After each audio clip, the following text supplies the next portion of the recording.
Pássaros sempre me fascinaram, pela beleza de suas cores, pelos seus diferentes pios e cantos, e especialmente pela aventura do voo, misto de liberdade e de necessidade.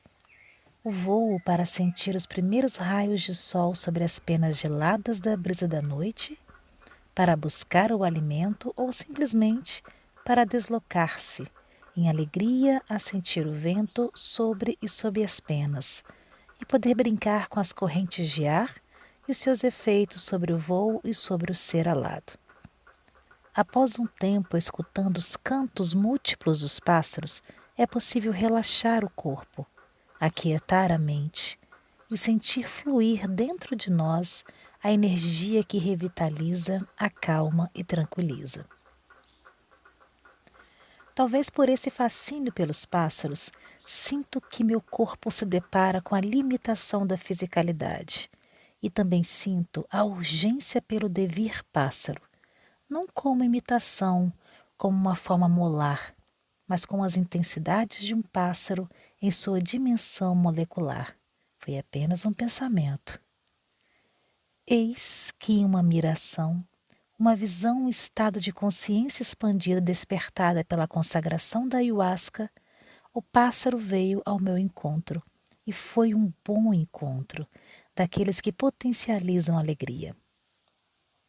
Assim, não como decisão, mas como deslocamento intuitivo, confronto certas tradições acadêmicas e começo a criar partículas de intensidades, como o ato de abrir as asas, a voar e a respirar. Nas asas, ao rasgo do tempo-espaço, para criar uma nova história, uma linha de fuga de mim. Um corpo cheio de amarras e controles, atado aos padrões, encontra um caminho sem barreiras, sem paredes, um céu aberto. Um corpo alado que começa e que se encoraja a ultrapassar tempestades de olhares confusos, perguntas sem respostas ou julgamentos sobre a loucura. Afinal, como dizem Deleuze e Guattari, as ilusões envolvem o plano. Não são contrassensos abstratos, nem somente pressões de fora, mas miragens do pensamento. Penso que contraí a potência do pássaro. Entre mim e o pássaro há tanta harmonia, bons encontros, sentimentos compartilhados, que o devir pássaro foi natural, como o próprio voo do pássaro e a caminhada guarani. Vivenciando esse caminhar em devir indígena, constituído em devir pássaro e devires outros, que potencializam os modos de resistência guarani-mibiá e também os meus, um despertar para voandanças com os pés alados. Responder à questão poética de Carlos Rodrigues Brandão, como seria escutar a silenciosa sabedoria das raízes?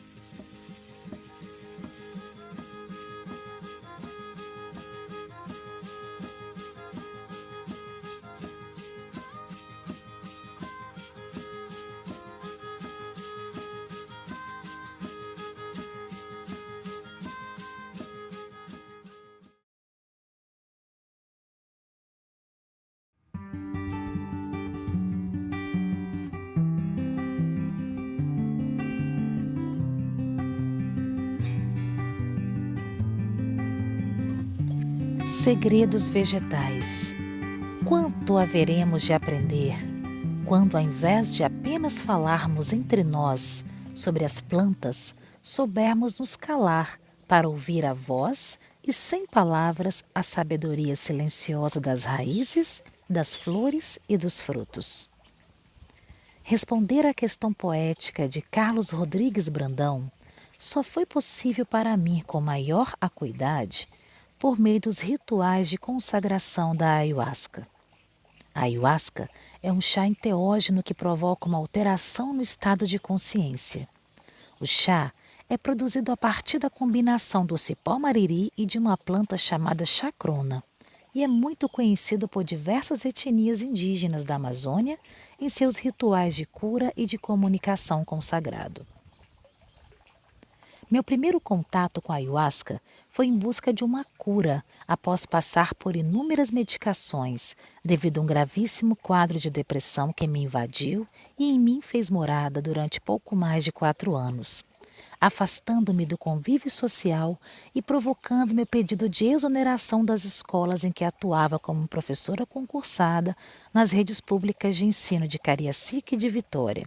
Foram anos muito difíceis e doloridos para a alma. Ao tomar o chá enteógeno, passei mal logo depois. Foi uma sensação de morte. Parecia que eu precisava expurgar e colocar para fora tudo o que me envenenava por dentro. Anos de remédios alopáticos.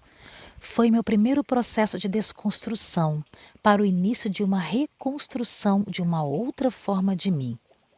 Pude sentir o calor do sol em cada centímetro do meu corpo, de forma proporcional ao frio das águas da cachoeira de Limo Verde que molhavam os meus pés. Passei a escutar com acuidade aguçada o som dos ventos que balançavam as folhas das árvores e uma luz intensa me atravessou. Não houve miração, mas foi uma reconexão comigo mesma e a natureza. Se eu precisar traduzir em palavras o que é quase intraduzível, diria que fui desperta, ativada de uma sonolência. Fiquei on nature ou in natura. Passei a interagir de forma mais fluida com tudo e com o todo. Quero que essa dor de morte se transforme a miúde em fonte de vida, que seja como uma nascente, ou como as águas das primeiras chuvas no chão esturricado, que vem lentamente encharcando, movimentando os grãos de areia, e quando ensopam, despertam as sementes do somo pretérito, para deixarem de assim ser, para serem vidas e sair à procura do sol. A partir desse despertar, passei a buscar novos processos de trabalho que me reaproximassem da escola, e a arte foi o único caminho possível. Criei, junto com meu companheiro e músico Flávio Vesoni, o projeto Almanarte, que tem na arte musical o seu fio condutor. O Almanarte é um trabalho litero-musical que se transformou em livro e passou a ser adotado como paradidático pelas escolas. O livro Almanarte, além de histórias e poesias, também é composto por 12 músicas autorais que abordam temáticas sobre a vida, a natureza, a existência humana em coexistência harmônica com seres não humanos e com o ambiente inteiro. O amarelo do sol e o lilás do céu em uma tarde cheia de cores. Hoje é o dia de pequenos passarinhos voarem por sobre as flores. A minha casa é uma grande árvore. E estou no galho mais alto, por isso estou com medo de dar meu primeiro salto. Mas o que me deixa feliz é que você está comigo e com suas asas me incentiva a saltar para fora do ninho. Hoje o céu está lilás. Hoje o sol aponta oeste, colorindo a estrada de medo e euforia.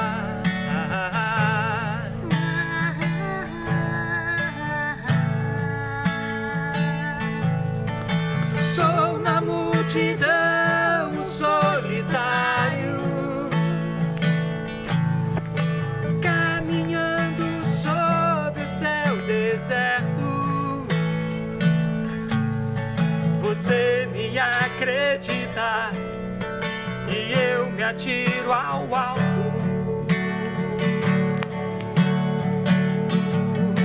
Na direção do campo aberto eu sei que vou achar, e sei que vai estar por perto quando eu encontrar. Na direção do campo aberto eu sei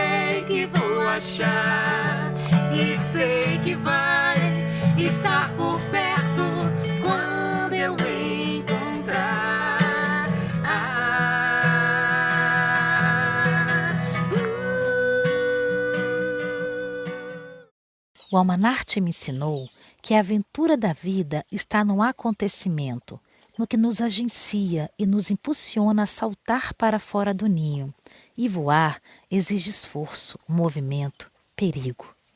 A aventura nos convida a experienciar em devir pássaro, rasgando e preenchendo as fissuras sonoras da floresta urbana, em cantos ou piaradas, inventando novos hábitos, conceitos, línguas, mundos, rumos e novos voos. Aventurar-se não é preciso, mas é preciso aventurar-se. O meu retorno à escola, após passar pelo pânico de adentrar o seu espaço em outrora, só foi possível por meio da arte. E nunca vou deixar de afirmar que a arte cura, a arte salva, pois sei disso e vivo isso até hoje. A ritualística indígena que me despertou da letargia e me fez criar novamente, e essa criação me proporcionou a atenuação da patologia e o autoconhecimento para controlar seus efeitos e derrubar as barreiras psicológicas de atravessar o portão da escola.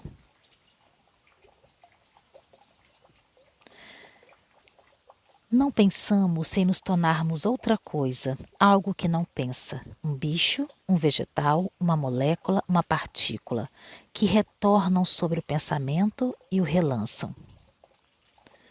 Após o despertar, eu me vi como um pássaro sem selo, mas experienciando em sua potência. Em devir pássaro, como eu me deslocaria? Se sou um pássaro, eu andaria atrás das frutas, de alimentos para o meu corpo. Entretanto, as frutas silvestres não estão organizadas em perímetros pré-estabelecidos. Elas são, em boa parte, originárias de árvores cujas sementes foram lançadas ao vento pelas árvores matrizes ou semeadas por outros seres. Portanto, para um bom encontro com as frutas, eu precisaria me deslocar em errância, sentindo cheiros das frutas, vendo suas cores, diferenciando-as, mapeando-as com todos os meus sentidos. Assim, como professora, pesquisadora, artista e gestora cultural, o que fiz foi mudar meu olhar e o meu deslocamento para esse olhar de pássaro, e comecei a cartografia e errância das práticas das artes Guarani-Mibiá em seus deslocamentos, como potência de resistência indígena e minha, pois a pesquisa tem efeitos de potência em mim, é uma caçada de mim. O efeito sobre mim foi o de um chamado proporcionado por encontros. Esse chamado a estar e a compartilhar experiências, especialmente aprender com os Guarani, vem desde a minha infância, a partir dos ensinamentos de minha avó, minha ancestralidade indígena puri, a descoberta de peças de cerâmica e de pedaços de ossos na escola primária em que eu estudava em Anchieta, ao projeto Até Indígena como Esperança para o Mundo, premiado no estado do Espírito Santo, às vivências anteriores em aldeias indígenas em território Pataxó, na Bahia, e território Tupiniquim-Guarani, no Espírito Santo, até chegarmos aqui, onde nos deslocamos novamente. Esta pesquisa em Voandanças Errantes, traz conversas, vivências e deslocamentos compostos na criação e na produção das artes em diferença dos indígenas Guarani-Mibiá da aldeia Nova Esperança, localizada no município de Aracruz, estado do Espírito Santo, com o objetivo de construir um plano de imanência para a constituição dessas artes como potência de resistência e de reexistência indígena, mediante realidade de supressão de direitos, vulnerabilidade socioeconômica e macropolíticas de aniquilamento. A escrita da pesquisa foi constituída nas redes de conhecimento na aldeia, não residindo somente na constatação da presença de produtos ou artefatos culturais oriundos de representações, modelos discursivos, critérios ou normas ancorados no arcabouço das identidades fixas, mas nos deslocamentos com a criação de estratégias, inventividades, bricolagens e nas performatividades dessas práticas, cujas tessituras burlam tais referenciais prescritos e preditos. O processo de investigação deu-se pelo método cartográfico na composição da geografia dos movimentos errantes e das esseidades da multiplicidade das artes praticadas em Diferance por este povo, valorizando seus conhecimentos ancestrais, a sua organização social, as suas formas de representação de mundo, traduzindo o meio contemporâneo marcado por fronteiras, negociações e hibridismos. Dentre várias artes cartografadas, o modo de fazer e de usar a ancestral cestaria guarani, por exemplo, destaca-se com o deslocamento dessa arte transformada em porta-celular, arte em Diferance. A pesquisa conceitua que as narrativas menores expressas e materializadas nos saberes e fazeres artísticos em Diferance são potências na produção e na criação das realidades, como máquinas de guerra nômade. São ancestrais e contemporâneas, e contestam a narrativa maior, burlam as regras e os códigos oficiais, quebram protocolos, desvelam o que está encoberto, desnudam a mudez, habitam em linhas moleculares e também escapam por linhas de fuga, emergindo pelas gretas e pelas fendas dos cotidianos, criando formas de resistências que transmutam resistência.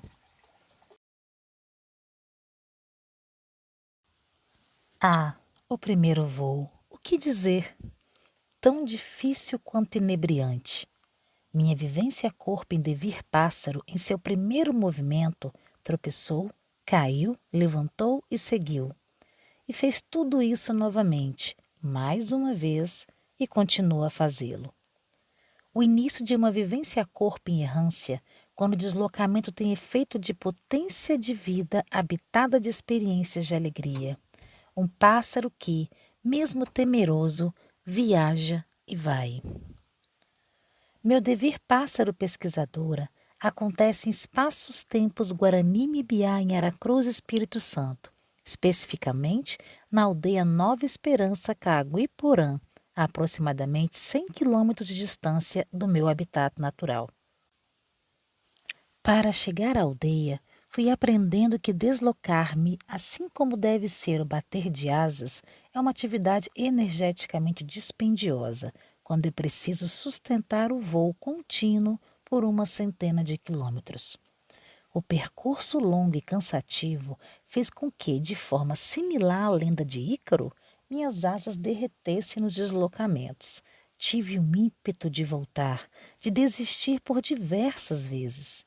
No percurso, pude presenciar conflitos de terras nas aldeias que me impediram de acessá-las durante alguns meses, como, por exemplo, o Dia do Fogo, instituído informalmente em 10 de agosto de 2019 em todo o país e especialmente na região norte e centro-oeste, em decorrência de um pronunciamento, aliás vários, do presidente Jair Messias Bolsonaro durante suas campanhas de que haveria vista grossa para desmatar e invadir terras indígenas, reservas e remanescentes florestais, gerando assim uma aura de salvo-conduto para os barões e coronéis do agronegócio e também grileiros de terras, para que ateassem fogo em aldeias indígenas tomando suas terras, derramando seu sangue e devastando imensas áreas verdes.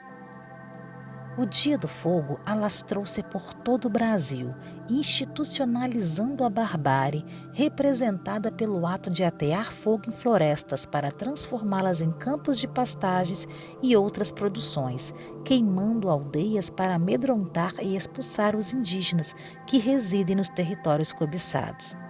Em Aracruz não foi diferente, e foram várias ameaças de tomada das terras Tupiniquim-Guarani à força pelo fogo ou bala.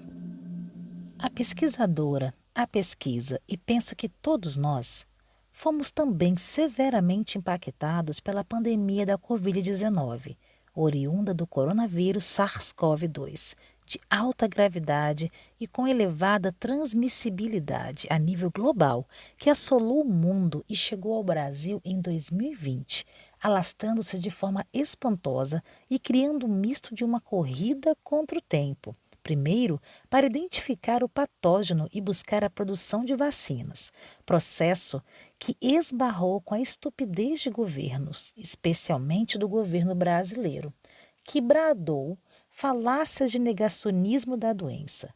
Depois, afirmou que a doença existe, mas que poderia ser combatida com medicamentos e vermífugos.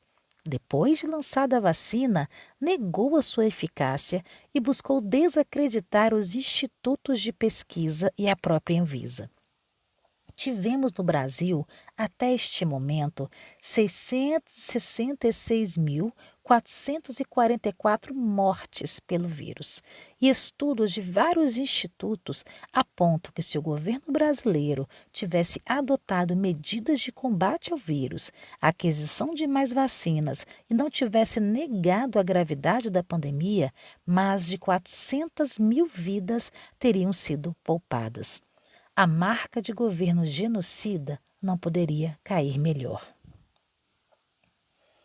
A principal medida adotada pelo governo do Estado do Espírito Santo foi o isolamento, o uso de máscaras de proteção em locais públicos e outras que se fizeram necessárias, escalonadas conforme a curva de contaminação, até a descoberta das primeiras vacinas. Um período de muito medo, angústia e desesperança para todos que ficaram doentes e os que tiveram perdas de pessoas queridas.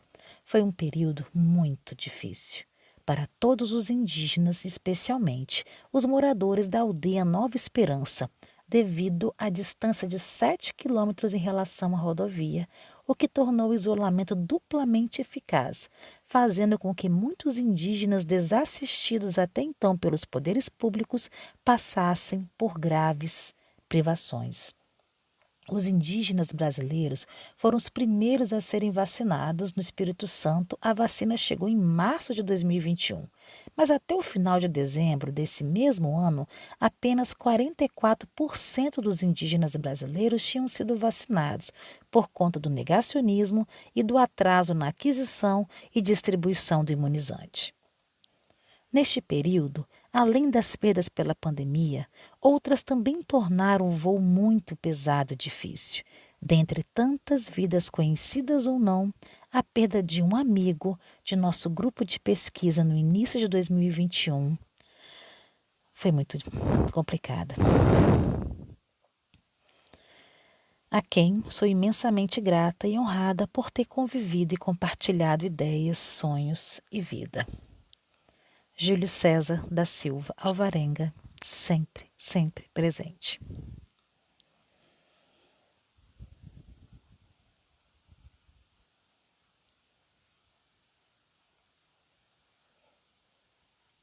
Meu devir pássaro pesquisadora, muito ferido pelos acontecimentos, impedido de voar por ter sido também acometido pela Covid-19, que deixou consequências, algumas sequelas sentidas até hoje. Também impedido de ir à aldeia e à escola para a realização da pesquisa de forma presencial, por conta do isolamento social. Impedido também pela ausência de perspectiva frente à grande batalha contra a doença que estava apenas começando e contra um governo antidemocrático, precisou tomar uma decisão a queima-roupa. Ou desistir e sucumbia, ou se desconstruía para se recriar em outra coisa, outra forma, outro foco de pesquisa, outros devires pássaros. A desesperança após tantos acontecimentos passou a habitar em mim, e o questionamento sobre a continuidade da pesquisa se fez fortemente presente. O desejo de desistir era iminente, mas o de resistir dentro da própria pesquisa também, especialmente pela potência de vida que abarca na conexão profunda com as artes dos modos saberes e fazeres Guarani-Bibiá, em deslocamento constante como uma composição conjunta de resistência e também de resistência desse povo, que tem vivenciado um dos períodos mais obscuros e atrozes, devido à necropolítica nacional de desmantelamento das políticas públicas indigenistas conquistadas com muita luta em outrora. Assim, em um afã de ícaro, quis ver até onde as minhas recém-criadas asas poderiam ir. Precisava ir. A pesquisa me chamava, não como falta, mas como parte intrínseca da minha vida, e parti. Durante as voandanças em direção à aldeia, passei por correntes de ar favoráveis e contrárias. Em algumas, pude planar e aproveitar a paisagem e a brisa, e em outras, precisei resistir à força e às intempéries para não sucumbir. Com meu corpo pássaro despertado pelas mirações e em devir pássaro, após uma das trajetórias mais longas que minhas asas já haviam suportado, passando por cidades, estradas, mares e desertos verdes de eucaliptos, vi lá do alto um lugar com poucas casas, com matas ao redor e com um enorme córrego a margeá-lo. Já estava anoitecendo e resolvi pousar nessa aldeia. Esse foi um dos muitos encontros com esse território. Entretanto, foi o primeiro com meu corpo pássaro. Consciente da minha vivência corpo em devir pássaro, passarinho em escuta e em experiências a sentir os efeitos das narrativas dos moradores daquele lugar, começo a compor os sentidos e as experiências dos modos, saberes e fazeres, conectando e deslocando-os no tempo e espaço. Quem permitiria uma narrativa passarinha ou em bando passarada? Fico calado, toma cuidado, o homem vem aí.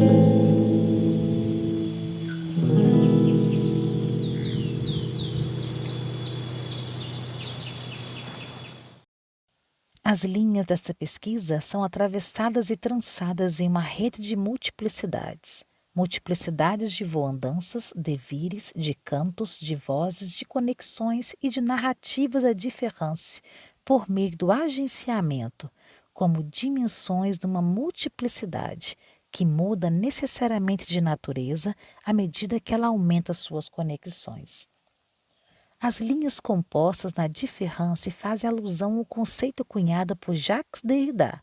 Lembrar de falar, mas aí eu lembro agora, sobre esse negócio. Os pessoal, eles usam a política, tipo assim, olha lá, o índio tá usando iPhone, né? Ah, o índio tá usando tênis, o índio tá usando... Como é que é o nome? Fala pra mim o nome do... Arumboatá. Uguatá. Mostra aqui o apelido, Uguatá. um apelido que a gente deu para o celular, ó, Arumboatá. É um objeto que você fala aqui, manda a palavra para uma outra pessoa ouvir, Arumboatá. Então, assim, eles falam, pô, eles falam até português, esses caras não são mais índios mais não. Só porque eu falo português e uso o celular, eu deixei de ser o que eu sou. Eu nasci índio, vivo índio, vou morrer índio. É assim que fala? Marcelo, pois é, Marcelo. Não tem como mudar. Quando o colonizador chegou aqui, quiseram vestir o índio. Agora, para você ser índio, querem despir. Pois é. É como se tivesse que usar cocá o tempo todo e ficar, né? Mas isso tudo é política, que eles usam isso para tentar pegar a opinião das pessoas e papapá, esses índios, não sei o que e tal. Tem um monte de deputado e um monte de senador bundão aí, babaca, desculpa a expressão. Não, pode ficar à vontade. Mas eles usam isso tentando fazer a cabeça das pessoas para ser contra os indígenas, os verdadeiros nativos desse país. Entendeu? Então eu acho isso muito chato das pessoas ficarem usando a política, sabe? A política para lutar contra um povo que são realmente, verdadeiramente defensor desse país. Diferença como deslocamento. Assim, as narrativas menores da diferença, da não identidade fixa, não buscam unidades originárias ou puras, deslocam-se rompendo com os conceitos de significado e referencial. Destarte compõe-se em jogo das diferenças, nos deslocamentos espaços temporais em relação à alteridade. Linhas que com maior ou menor intensidade, durante o curso da pesquisa, são afetadas pelos encontros, agenciamentos, conversações, devires e seidades em um constante trançado sobre platôs. Esseidades foram os acontecimentos mais experienciados durante as voandanças. Dentre tantos, a todo tempo, cartografei os movimentos do bom encontro com o rio Sauê, que margeia a aldeia Nova Esperança. O agenciamento de um banho de rio em bando, como conjunto individuado de esseidades, foi um modo concreto de produção de efeitos de realidade em várias dimensões. Foi o acontecimento em sua multidimensionalidade. O banho foi constituído de agenciamentos, acontecimentos, narrativas e devires outros, que tiveram um grande efeito de potência de vida em mim, em devir pássaro errante, potência também cartografada no bando passarada. Ao som das águas descendo e fluindo entre as pedras, e dos ventos que começaram a balançar as folhas e os galhos, o calor, sentido horas antes, deu lugar ao frescor, sentido em cada centímetro da pele. E um estado de relaxamento profundo me atravessou quando, junto ao aroma inebriante do petanguá, pude também escutar a arte musical da flauta sagrada guarani, tocada pelo cacique Herá de Jecupê durante a nossa permanência e imersão no rio Sauê.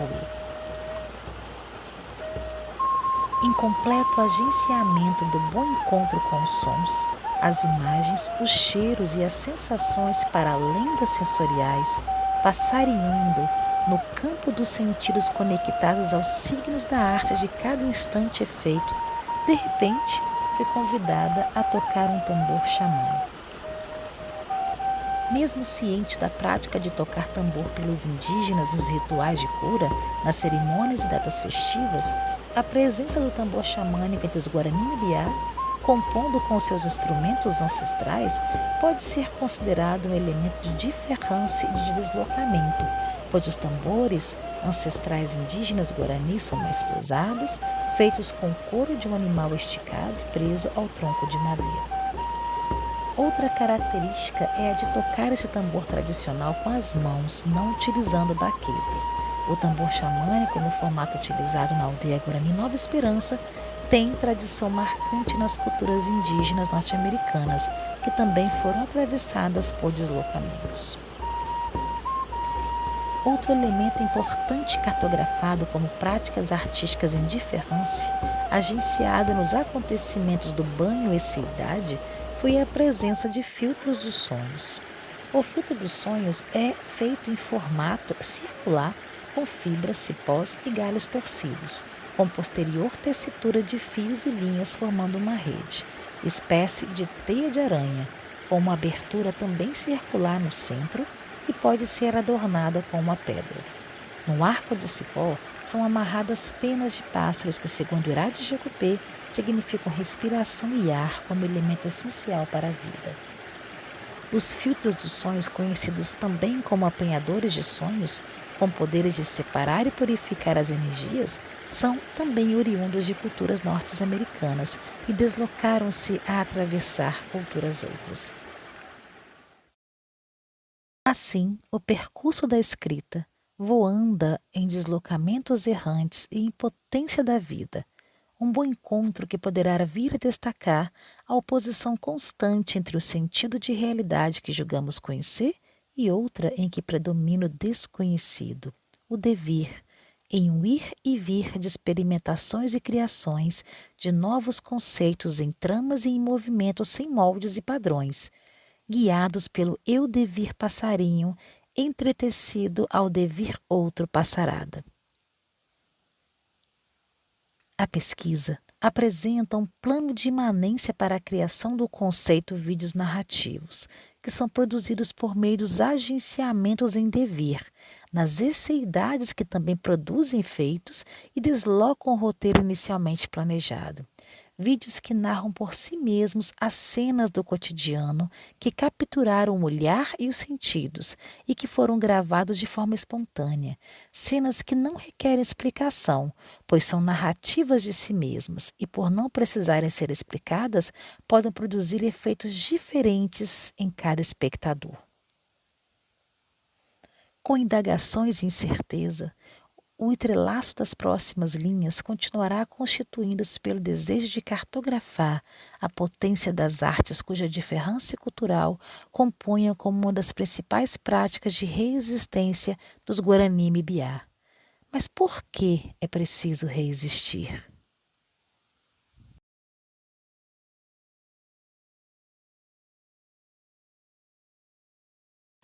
O Guarani tem como princípio de vida a prática do caminhar. O ato de caminhar tem relação direta com a evolução e o fortalecimento espiritual e faz parte do seu movimento migratório. Esse caminhar constante é justificado pela busca da terra sem males, um tekorra, que os permita viver com dignidade e que potencialize a existência do seu povo.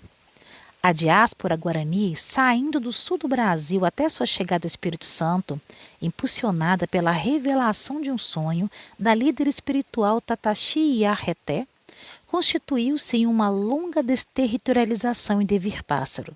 Sem roteiro específico ou uma estrada a seguir, a longa caminhada que durou de 35 a 40 anos foi motivada por esse sonho de uma tekorra sem males, onde o povo guarani foi criando os caminhos, reterritorializando em locais propícios com matas, frutas, águas e animais, de forma a conseguirem chegar no pouso final, que significaria novos começos, deslocamentos e desterritorializações outros. A caminhada guarani, a partir do seu devir, é transmutada nesta pesquisa de forma aproximada à constituição do plano de imanência do conceito de ritornelo estético criado por Deleuze e Guattari, que aborda o movimento infinito de ida e volta, retornando para si, como uma grande verdade do pensamento, um movimento que se faz duplo, sendo uma dobra de um outro. Os povos Guarani de Aracruz vivem em 5 aldeias, a citá-las Tecoaporã, Boa Esperança. A segunda aldeia a ser fundada foi Mibiopindô, Três Palmeiras. A terceira aldeia foi a Piraquiaçu e a quarta Olho d'Água. Recentemente, em 2016, foi fundada a quinta aldeia chamada Caaguiporã, que significa Mata Bonita, ou seja, uma nova esperança. Sobre a pergunta do por que é preciso resistir. É preciso resistir pelo território, que é base de existência e de reexistência dos modos, saberes, fazeres ancestrais, em deslocamentos constantes dos indígenas em seu processo de subjetivação. Mesmo com o grande aparato legal quanto ao direito à terra e ao reconhecimento de suas culturas, há ainda grande luta pelo direito à demarcação e à homologação de territórios indígenas, uma guerra desigual marcada por assassinatos de indígenas e de ativistas às causas indígenas em todo o Brasil. A Constituição diz que a terra que os índios ocupam são do uso exclusivo frutos, né, dos índios. A água, o que tem no solo, o que tem tudo ali, entendeu? E é inalienável. Não pode vender, não pode vender. Mas o governo brasileiro, a Constituição reconheceu isso, entendeu? A terra é da União, é do Brasil, entendeu? Quem é o patriota de verdade é o índio, entendeu? Porque ele é um defensor do Brasil. É preciso resistir pela vida. A vida indígena sempre correu grandes riscos, mas nos últimos 5 anos, segundo o Conselho Indigenista Missionário CIMI, houve um aumento desproporcional de perdas de vidas indígenas por atos de violência. Em 2018, houve um aumento de 22,7% de assassinatos em todo o território nacional, em comparação com o ano anterior. Foram contabilizadas 135 mortes por assassinatos. O levantamento também listou 18 homicídios culposos, 22 tentativas de assassinatos, 15 casos de violência sexual, 17 episódios de racismo, 14 ameaças diversas e 11 situações de abuso de poder, 8 de ameaças de morte e 111 casos de invasão de terras. O percentual de mortes por violência de indígenas aumentou muito também em 2019 e 2020, chegando neste último ano em 182 indígenas assassinados, um número 61% maior do que registrado em 2019. O primeiro ato do presidente Jair Messias Bolsonaro, após sua posse, foi o desmantelamento da FUNAI. Anunciou a construção de uma linha de energia de mais de 100 quilômetros sobre as terras do povo Aimiri e Atroari. Ameaçou excluir o Brasil da Convenção 169 da Organização Internacional do Trabalho, que instituiu a Lei Internacional sobre os Direitos dos Povos Indígenas. Buscou regulamentar a pesquisa e lavra de recursos minerais e hidrocarbonetos em terras indígenas, com forma de regulamentar o garimpo ilegal e assim taxar também os lucros obtidos pela atividade de mineração. Tentou extinguir a Secretaria Nacional de Saúde Indígena, SESAI, ligada ao Ministério da Saúde, com o objetivo de municipalizar a saúde indígena.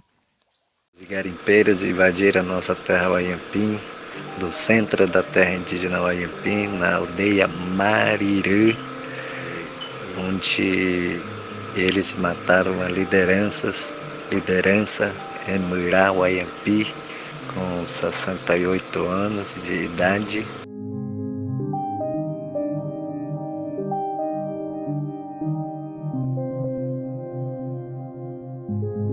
É intenção minha regulamentar o garimpo, legalizar o garimpo.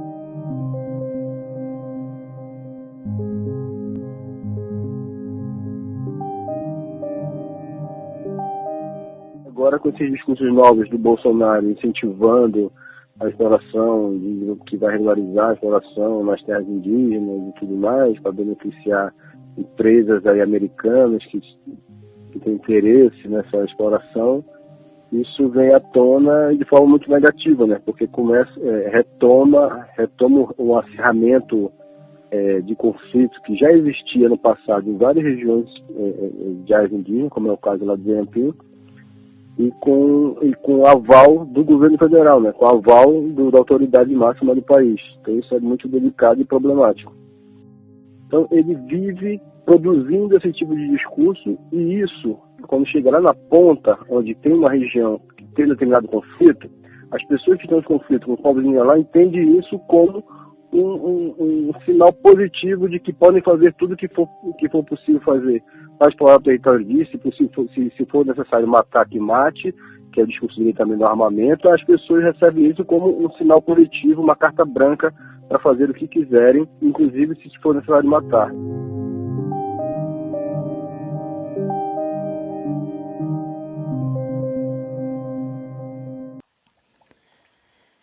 Em 2021, outro monstro voltou a pairar sobre os povos indígenas, o Marco Temporal, uma ação jurídica que propõe alteração radical na política de demarcação de terras indígenas, atestando que só têm direito de reivindicar territórios os grupos indígenas que já ocupassem até 5 de outubro de 1988, dia da promulgação da Constituição Federal.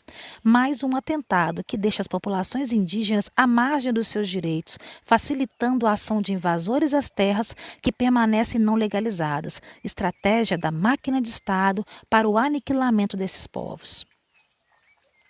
Os que lutam pela biodiversidade e pelas vidas indígenas também são alvos da barbárie humana. Em 5 de junho de 2022, o indigenista brasileiro Bruno Pereira da Silva e o jornalista britânico Don Phillips foram brutalmente assassinados. Os dois atuavam fortemente na fiscalização e denúncia contra o desmatamento e a proteção das comunidades indígenas que residem nessas regiões.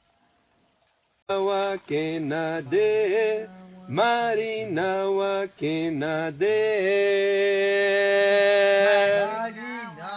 Quando nosso olhar se volta para a situação de vulnerabilidade indígena em todo o país, é possível sentir a diminuição da vontade de potência do nosso voo, frente à realidade atroz encontrada. Essa vulnerabilidade também encontra eco na formulação das políticas públicas educacionais. As diretrizes e bases apresentadas nos documentos oficiais, mesmo fazendo considerações sobre a multietnicidade indígena, ainda trazem como eixo a concepção de identidades a serem emancipadas por meio das competências a serem adquiridas. A proposta de emancipação por meio de uma fixidez identitária pressupõe uma primazia da identidade una para um sujeito que é múltiplo e singular. Não raras vezes, essa identidade é padronizada e delegada para todo um conjunto de pessoas consideradas do mesmo grupo étnico. A perspectiva no campo da educação assumida nesta pesquisa, na cartografia e errância das práticas artísticas nos espaços-tempos, dos cotidianos das redes de conhecimentos na aldeia, pode nos provocar a pensar a importância de um currículo no cotidiano escolar cujo deslocamento também seja errante, buscando criar os seus caminhos conforme as práticas existentes e reexistentes nas aldeias. Sim, minha pele é branca. Sim, meu cabelo é enrolado. Sim, sou indígena, sou guarani. Não preciso ser moreno, ter cabelo liso ou ter que falar minha língua para que você acredite que eu sou indígena. Meu cachimbo uso naupi, para curar ou me curar. Meus adornos eu uso quando eu quiser. As tecnologias eu usufruo para desmistificar a visão que você tem sobre nós e da forma que eu quiser. Continuo sendo quem sou. Sou o que sou porque tenho sangue, vivo e sinto junto com meu povo. Somos um. Essa narrativa do Mainon, hoje vice-cacique da aldeia Nova Esperança, fala do reconhecimento da diferença e do deslocamento dos corpos indígenas, seus fazeres e saberes, seus territórios, suas singularidades que constituem seus processos de subjetivação. Ao dizer a palavra indígena, os conceitos representacionais sempre são os primeiros a emergir quanto à tipologia e as características físicas dos indígenas. Romper com o aspecto representacional das identidades e sua fixidez significa contribuir para a afirmação de outros processos de identificação em diferença. No projeto Artes Guarani Mibiá, Narradores de Nova Esperança, escrito por mim e o cacique Marcelo Herade Jecupê e também aprovado em editais culturais do Governo do Estado do Espírito Santo, tivemos a realização de várias oficinas artísticas nas redes de conhecimento cotidianas da aldeia Nova Esperança. Ao conversar, por exemplo, com a oficineira de cerâmica Reinalda de Oliveira Pego, que é artesã da aldeia Tupiniquim de Caieiras Velhas, de forma a criarmos um roteiro de sua oficina de cerâmica, pude experienciar com ela a prática do processo de formação de um currículo em errância. Nossa conversa foi pautada em conhecimentos comuns alusivos à cerâmica, como sua tipologia, seus variados aspectos e as áreas propícias para a retirada do barro. Quando chegamos às técnicas de modelagem, Reinalda me disse que não aprecia ensinar técnicas e que gosta mesmo é de ver o barro tomando forma por meio da inventividade e da criação dos seus alunos. Ela abordou em nossa conversa que se sentiu desconfortável em ter a sua criação artística suprimida, de forma a aprender técnicas chinesas de fazer a porcelana no mosteiro de Ibiraçu, e relata: nossos professores no mosteiro são bem rigorosos quanto à aplicabilidade de técnicas e entendo que isso também é importante para o conhecimento. Porém, a argila conversa comigo, sinto a sua energia e ela me chama a moldá-la de outra forma. Minhas mãos esquentam ao sentir a argila me chamar para outra coisa. Nesses casos, sinto muito desconforto quando não consigo atender a esse chamado, que na verdade é uma conversa minha com a argila, minha criação. Assim, construímos um roteiro para a realização de sua oficina e esse roteiro poderia conduzir a qualquer outro lugar, pois não tinha um estabelecimento de um resultado ideal que deveria ser produzido por cada aluno, uma conclusão padronizada sobre os aspectos de aprendizagem das técnicas de cerâmica. Durante a criação do roteiro, perguntei à oficineira qual seria o tempo necessário para a realização da sua oficina e ela respondeu que esse tempo dependeria do tempo de cada aluno. E assim aconteceu. A cartografia desse acontecimento nos impulsionou ainda mais a pensar com Deleuze e Guattari a arte como potência de vida, de criação humana e de inventividades. A prática das artes em um sistema aberto acentrado, um currículo como caminho e errância, que segue o fluxo mapeando a multiplicidade como múltipla em si mesma, em uma ontologia de seu próprio ser, deslocando-se como o voo dos pássaros, buscando na natureza o que lhe interessa e o que potencializa sua existência. Para Deleuze e Guattari, a arte é resistência, pois só a arte resiste à morte, à servidão, à infâmia, à vergonha. Mas essa oposição não é termo a termo, não se dá no mesmo plano, não quer instaurar um novo Estado, é máquina de guerra nômade. Ela desvia e inventa novas formas. A resistência é arte e é a criação, e o movimento insistente de reexistir. Resistência, portanto, é acreditar no mundo, é criar mundos, é o devir sensível na criação, reinvenção e ressignificação do mundo. A reexistência ocorre nesse fluxo, correndo lado a lado com aquilo que se opõe, frente ao inimigo, mas disfarçado com aquilo que lhe diverte os olhos. Uma máquina de guerra nômade que se afirma em uma unidade identitária e vive uma multiplicidade de processos de identificação, que cria, inventa e produz artes para forjar uma nova realidade. Uma mudança de concepção pautada na diferença dos corpos indígenas, seus jeitos, modos, saberes e fazeres, que culminam em identificações híbridas que se deslocam na diferença.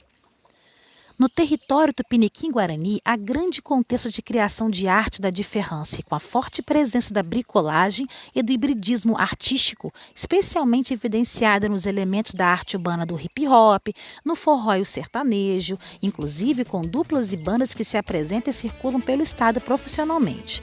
A aldeia guarani que mais se destaca na promoção de eventos de forró e sertanejo é a Olho d'Água, vizinha da aldeia Nova Esperança. O Congo é uma manifestação cultural singular da cultura capixaba, mas diferentemente das bandas de Congo de outras localidades, as indígenas apresentam uma cadência rítmica mais lenta com temas voltados para os cantos e os sons da mata e se autodenominam banda de tambores, sendo essa também uma diferença artística. Que tive a grande honra e alegria de, no dia 18 de agosto, acompanhar a apresentação da banda Tambores Tupiniquim com a participação de indígenas Guarani no Teatro do Centro Cultural Sesc Glória, junto à Orquestra Sinfônica do Estado do Espírito Santo, regida pelo maestro Helder Treves.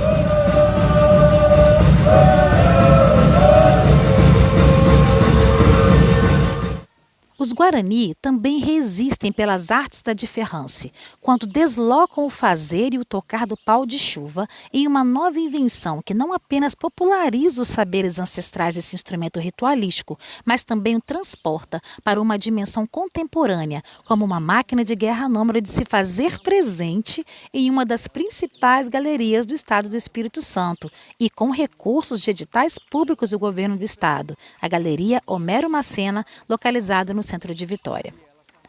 A instalação, ao mesmo tempo experimental e sensorial, aconteceu no bom encontro da arte eletrônica com as artes do Hermínio Biá, da aldeia Nova Esperança, Caaguá-Porã, mesclando a música eletrônica e o som dos paus de chuva, produzindo a diferença em ambos, por meio de sons e ritmos resultantes das variadas combinações das rotações de cada instrumento, potencializando a imersão do público visitante em diferentes sensações, sentimentos e emoções. Ao visitar a exposição, foi possível cartografar o movimento dos paus de chuva em multiplicidade de temporalidades e intensidades, sendo impulsionados com dispositivos eletrônicos. Cada pau de chuva, em sua singularidade de construção, em material e tamanho, em junção com os distintos movimentos de velocidade do dispositivo, produziam diferentes sons em composição com a música eletrônica tocada no ambiente.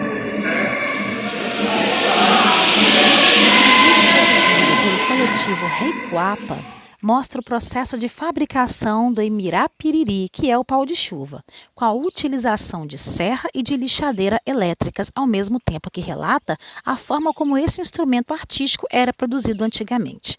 Mesmo mostrando a prática antiga de fabricação, a finalização do instrumento foi feita com maquinários e a perfuração do tronco do embaúba, árvore com tronco oco, foi feita com outra ferramenta perfurante, de forma a tornar mais rápida e prática a construção do pau de chuva.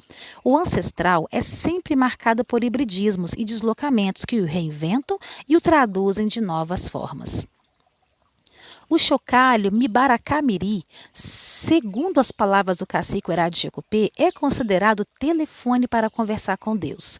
É utilizado na dança guarani para conexão com o sagrado. No vídeo narrativo, a sua construção usa elementos em diferance, com serra, lixa grossa, linhas em macramê e cola superbond. A utilização desses elementos não altera o efeito da conexão, mas possibilita que em uma oficina uma única pessoa possa produzir em um curto espaço de tempo cerca de 10 chocalhos. As ferramentas aceleram processos, mas não aceleram a conexão que é feita durante horas de dança-rito. Essas práticas artísticas mantêm o elo com a mística, com o sagrado e o ancestral hibridizado, pois são a própria substância de tudo, são imanência e também apresentam linhas de fuga, de subversão, de novas traduções, reinvenções e criações por meio dos fluxos e linhas que possibilitam o novo. Essas singularidades expressas nas artes que burlam a visão de homogeneização identitária são o que compõe os elementos de resistência e de reexistências dos Guarani Mibiá da aldeia Nova Esperança. A produção audiovisual é o que mais se desponta no rol da diferença no campo da arte, com a produção de documentários, curtas e longas metragens, por meio de captação de recursos e editais públicos lançados pelo governo do estado. O audiovisual na produção fílmica é uma das artes praticadas mais relevantes na aldeia Guarani Nova Esperança, atualmente por meio do coletivo de jovens produtores de filmes chamado Reikuapa, Saberes Guarani, que produziu uma websérie de 4 episódios chamados Tangarã, Tixodaro, Petanguá Mirim e Orema Rota, totalmente realizados com moradores da aldeia e continuam produzindo muitos filmes. Os 4 episódios da websérie Reikuapa, gravados entre os meses de maio a julho de 2021, buscam mostrar os saberes guaranis ancestrais como narrativas dos mais velhos sendo transmitidas aos mais novos, para que possam ser recontadas por eles às futuras gerações. A cartografia dos movimentos dos atores e atrizes da aldeia destaca a atração pelas histórias e o desejo, após a gravação de uma cena, de verem a sua atuação nas telas. A luz, câmera e ação, repetida muitas vezes, e junto à repetição das cenas no sentido de reproduzi-las, produziu a própria diferença, conectando a questão deleuziana da diferença e da repetição, que mostra que a diferença e a repetição estão implicadas mutuamente no eterno retorno no simulacro. A simulação das cenas repetidamente gravadas e regravadas produziram a potência da diferença, por conta das intensidades do próprio diferencial das forças. Os atores, ao se expressarem repetidamente no intuito da reprodução, produziam simulacros de si, produziam aspectos diferentes de si, produziam por meio da criação processos de identificação. O processo de identificação é a repetição da diferença por meio do desigual, do disjunto e do deslocamento como vontade de potência movida pelas intensidades. A produção desses processos de identificação pela diferença artística Guarani Mibiá compõe em si mesma como máquina de guerra nômade, em que, contrário aos liames da interioridade da identidade estabelecidos pela máquina-estado, a máquina de guerra nômade busca singularidades unívocas em suas relações de exterioridade e não em propriedades intrínsecas. A diferença é a própria reexistência. O projeto Artes Guarani Mibiá, Narradores de Nova Esperança, foi de grande importância para esta pesquisa, no sentido de cartografar os movimentos dos processos de ensino das artes nos espaços-tempo da aldeia e seus desdobramentos em outros processos, especialmente os elementos que compõem a sua diferença, cuja diferença que é potência de resistência. O primeiro movimento cartografado foi a sugestão pela equipe de alteração de uma oficina ancestral de fabricação de cocar e adereços em plumagens por uma oficina de extração de óleo da aroeira, usando técnicas da destilaria. Essa alteração de uma oficina ancestral por outra não convencional, visando o melhor aproveitamento de recurso natural abundante na aldeia, é cartografado aqui como diferença nos saberes e fazeres nos cotidianos, por meio das complexas redes de conhecimento que permeiam esses tempos e espaços. Pois há nessa proposta um novo olhar sobre essas práticas, ampliando seus processos, tendo em vista novos resultados, como um deslocamento necessário para a sustentabilidade da aldeia, ou seja, reexistência de seus moradores em seu próprio território. O óleo da aroeira, depois, foi também utilizado para a fabricação de sabonete. Assim, tivemos o desdobramento do planejamento inicial com a criação de mais uma arte para ser usada e ou comercializada. A oficina de cestaria foi ministrada pela oficineira Cláudia Benites para a Mirim, indígena guarani da aldeia Nova Esperança, que aprendeu essa arte desde os 8 anos observando a sua mãe. A fabricação da cestaria envolve saberes bem antigos que abarcam desde a fase da lua correta para a retirada do bambu, chamado taquaruçu, até o modo de fazer as tiras e montar a cesta propriamente. Uma arte difícil de aprender, eu confesso. Antigamente, até hoje, os cestos são tingidos com pigmentos naturais extraídos das folhas, frutos e sementes. Mas hoje, para uma produção em maior escala, para comercialização, anilina e outros corantes artificiais também são utilizados pela Cláudia Benites. A oficina de cerâmica ministrada pela Reinalda não é considerada uma prática ancestral entre os Guarani e, por si só, já é cartografada aqui como arte de Ferrance. Houve forte agenciamento de todos os participantes no Bom Encontro com a oficina de cerâmica, deslocamentos em Ferrance que produziram muitos desdobramentos. Vários participantes não queriam deixar a criação secar para ser queimada posteriormente em outra oficina. Queriam levar embora as peças produzidas em uma relação de pertencimento muito forte.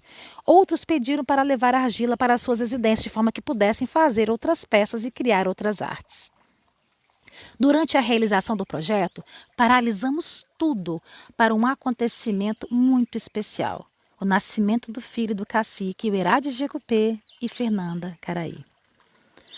A finalização do projeto Artes Guarani Mibiá foi marcada por confraternização, com a mostra das produções, certificação dos participantes, lançamento no site de compras e-commerce.